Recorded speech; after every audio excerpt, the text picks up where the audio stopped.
What's up guys, welcome to your Heroclix headquarters. Today we've got a top secret shield theme team and it's featuring the Punisher War Machine. So let's check it out. Alright guys, so like I already said, we're going to be starting this off with the Prime Punisher War Machine here.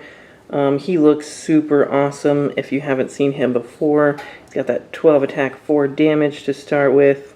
Super cool, super strong. If you don't know what he does, we'll take a look at his card real quick. He's got improved targeting, hindering terrain.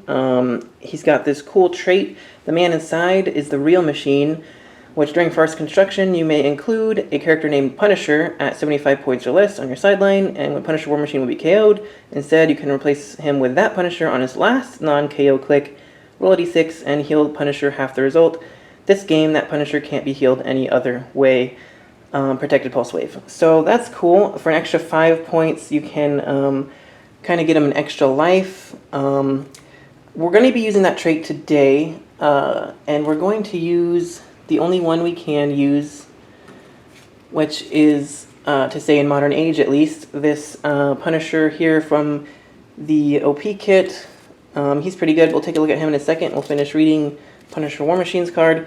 So he's got this trait that gives him colossal stamina, and if Punisher War Machine has 2 action tokens, he has free make and attack. That's the main reason we're going to be playing him today. It's really strong.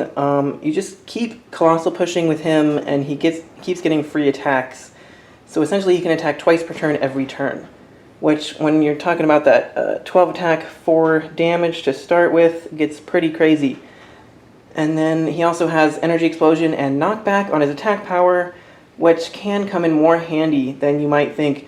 I actually played a game where I got a lot of kills with him just from one good Energy Explosion that knocked everybody back into a wall. And then he's also got Perplex, but only to target opposing characters. So perplexing down somebody's defense, it makes it a lot easier to hit them. He's also got Shield Team ability, which can come in handy.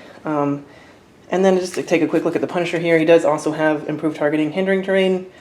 When he KOs an opposing character after resolutions, you can heal him a click, but that's not going to come into play since Punisher War Machine's card says that he can't be healed any other way this game, but he does get running shot and stealth if you manage to heal him up that much. So he's going to start on the last click and heal up a couple. Not too bad. He's a wild card too. So he's going to be pretty helpful if something happens to our Punisher War Machine. But now, for our next character, we're going to bring in the less attractive twin, but still super awesome, regular War Machine. He's going to be kind of our secondary attacker.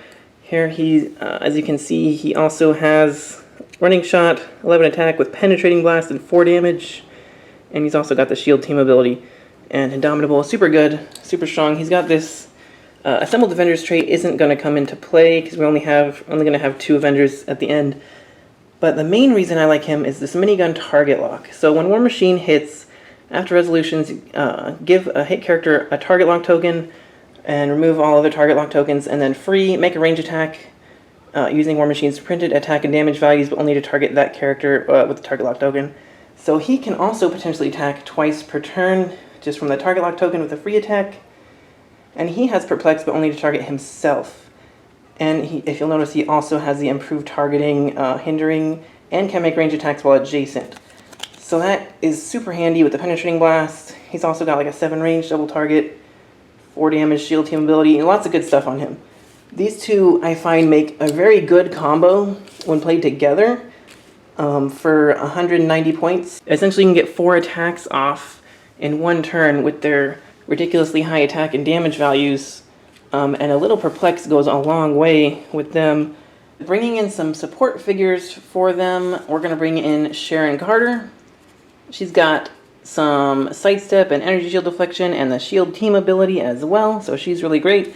And she's only 35 points, also from the Captain America and the Avengers set, and she also has the improved movement and targeting through hindering. So basically our whole team just about will be able to see through hindering, which is great.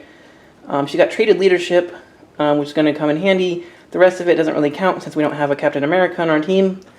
And then the main reason she's here is this Perplex, and when Sharon Carter uses it to target a friendly character with the shield keyword, that character can use Outwit until your next turn, which is going to come in handy with both of them having like a 7 range with improved targeting through hindering, boosted by the shield team abilities.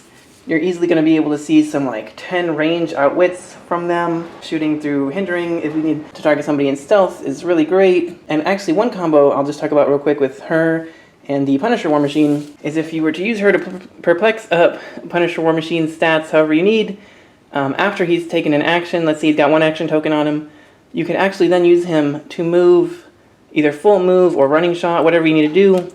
After he's got that 2nd token on him, then you can target somebody with his outwit, and then you can free attack again because he's got 2 tokens on him. So it gives him a lot of movement and to get to that outwit where you need it and target who you need to really take him down in 1 turn, hopefully. But we are going to need some more Perplex. I like a lot of Perplex on this team, so we're going to bring in Everett K. Ross from the Avengers, Black Panther, and the Illuminati set for only 30 points. This guy's got the shield team ability. He's got stealth, he's got willpower if we need to use him for some theme team probability controls, and he's got this damage special, which is Perplex, and unique modifier.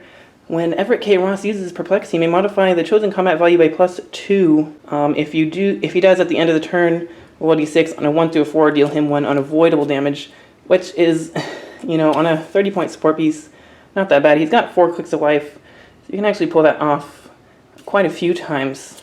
And if you roll a 5 or 6, you won't even take damage, which is great. So that's another +2 Perplex and the shield team ability to help out their stats some more. And then we have some more points left, so for 20 points we're going to bring in the Shield Diplomat, which is again kind of the generic version of Everett K. Ross.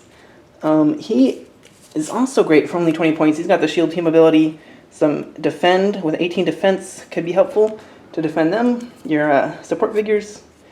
And he also has Perplex, but only to target other friendly characters. And when he uses it, you have to modify the same combat value on an opposing character by +1, which isn't too bad. If you select your targets carefully, that's not really going to come into play, because let's say you Perplex up Punisher War Machine's attack to a 13, Perplex up the attack of somebody he's about to attack, and if he attacks him twice and ends up killing them, it's not really going to hurt you next turn. You just got to be careful with who you target with it. And then for another 10 points, I'm going to bring in the Soul Gem. This is going to be equipped to Punisher War Machine, and basically, if you don't know what the Soul Gem does, we can read it real quick.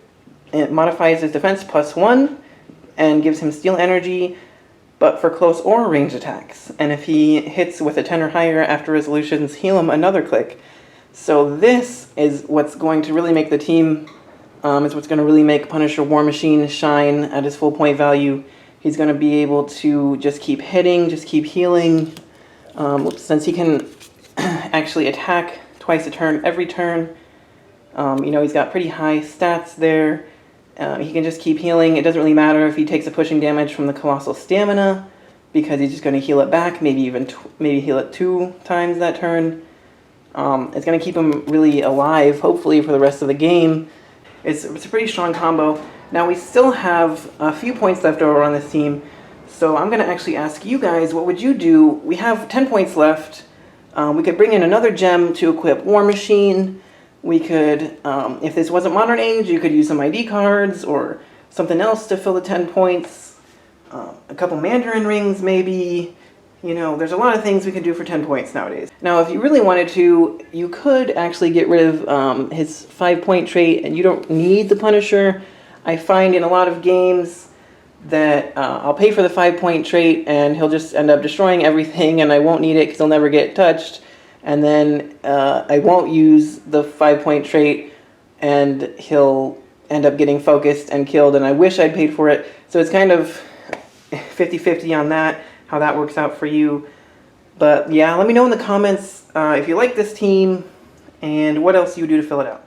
Alright guys, that does it for this team build. As usual, if you liked it, go ahead and leave a like on this video for me, and let me know in the comments what you do to fill it out, what you might do differently. Have you used Punisher War Machine in any builds yet? I know he's pretty rare, a lot of people want it, so maybe you haven't been lucky enough to get him yet. Let me know, and then go ahead and click that subscribe button for me if you'd like to see more videos like these. Until next time, this has been Heroclix Headquarters, signing off.